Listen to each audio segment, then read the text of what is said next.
Welcome to The Explainer. Today we're diving into Ho Chi Minh City, a buzzing megacity, to look at one single development that might just hold the key, a blueprint for the future of urban living, not just in Vietnam, but across Asia. So let's start with a big question, maybe the big question. How do you find, or better yet, how do you build peace and quiet in a city of 10 million people? It's a huge challenge. So we're going to use one really ambitious project to see how they're trying to answer that exact question. All right, so to really get what's going on here, we can't just start by looking at the project itself.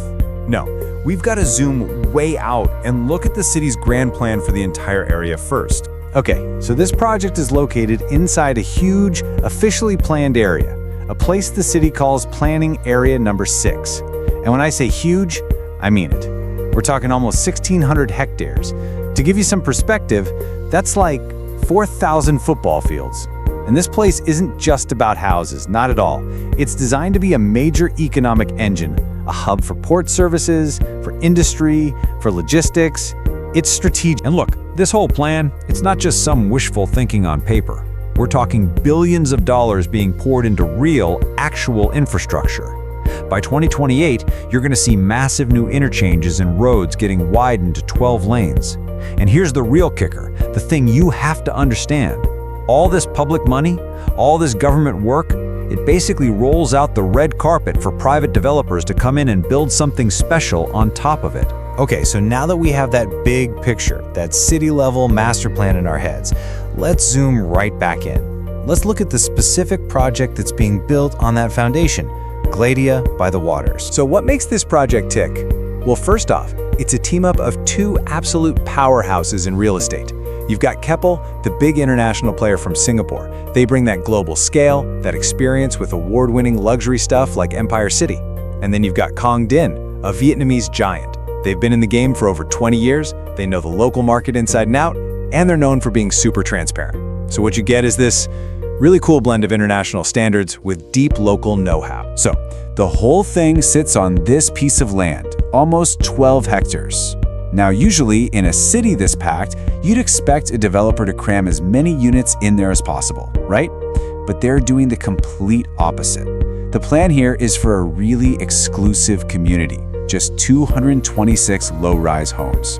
So yeah, the real story here isn't how big the land is, it's how much of it they're choosing not to build. And this is where it gets really interesting. Look at this breakdown. The actual buildings, they only take up about 23% of the land. That is incredibly low. It means more than 3/4 of the entire project is dedicated to things like parks, green spaces, and water features. This isn't just a nice little extra, a feature. It's the core philosophy of the entire design. All right, so you've got all this space, all this greenery, all this privacy. What kind of lifestyle does that actually create? Well, the developers are very, very clear about who this is for. They're aiming for something they call the old money lifestyle. Now, when you hear old money, don't just think about, inherited fortunes. That's not really the point here. It's more of a philosophy. It's about choosing quiet, lasting quality over, flashy, loud displays of wealth. It's about building something that feels solid, timeless, and substantial, not just something that's trendy for a year or two. And I think this quote from their own marketing stuff just nails it. They choose a place to come home to, not to check in. You get it, right? The whole point is to create a private sanctuary, a real home. It's a place you retreat to, not a place you perform at for social media. And they don't just talk the talk. This philosophy comes to life in a really cool way through 5 different themed parks. So instead of just one big generic green space, they've broken it down. You've got a formal welcome park, a wellness park with a Zen garden for some peace and quiet, and even a riverside park for things like community BBQs. It's all very intentional, designed to support everything from your own personal well-being to building a sense of community. And that idea of timeless quality, it's not just a marketing slogan. They're literally building it into the homes. Just look at the materials they're using. We're talking natural granite, solid steel core doors, high-quality roof tiles. These are choices made for durability and substance, not just for looks.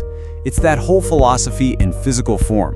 Quality you can actually feel, not just see from a distance. Okay, so we've looked at the big city plan, we've seen the developer's vision, and we've talked about the lifestyle they're trying to create.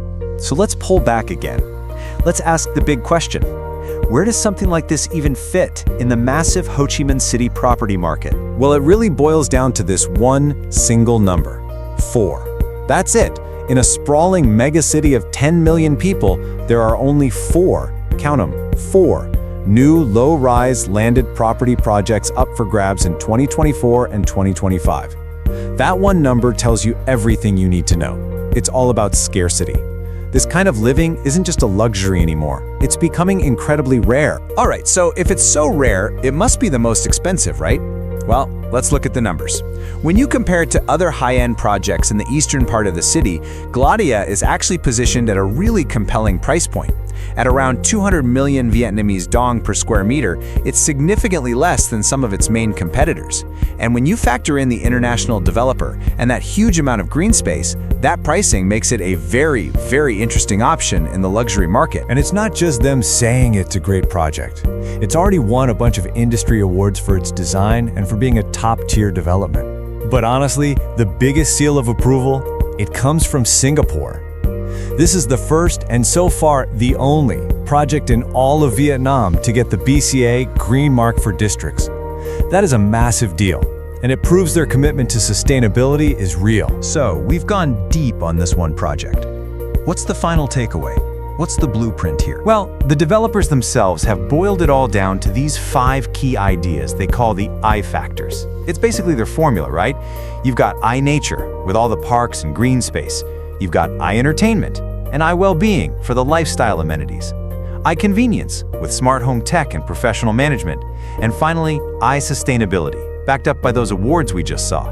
It's their complete recipe for what modern luxury should feel like. And that really leaves us with one last big thought to chew on. Think about it. You have the government laying the foundation with huge infrastructure projects. Then you have a private company coming in on top of that to build a quiet, green, exclusive community. As our big cities across Asia get more and more crowded, more and more chaotic, you have to wonder, is this the blueprint? Is this combination of public planning and private luxury the future of how we'll find peace in the megacities of tomorrow?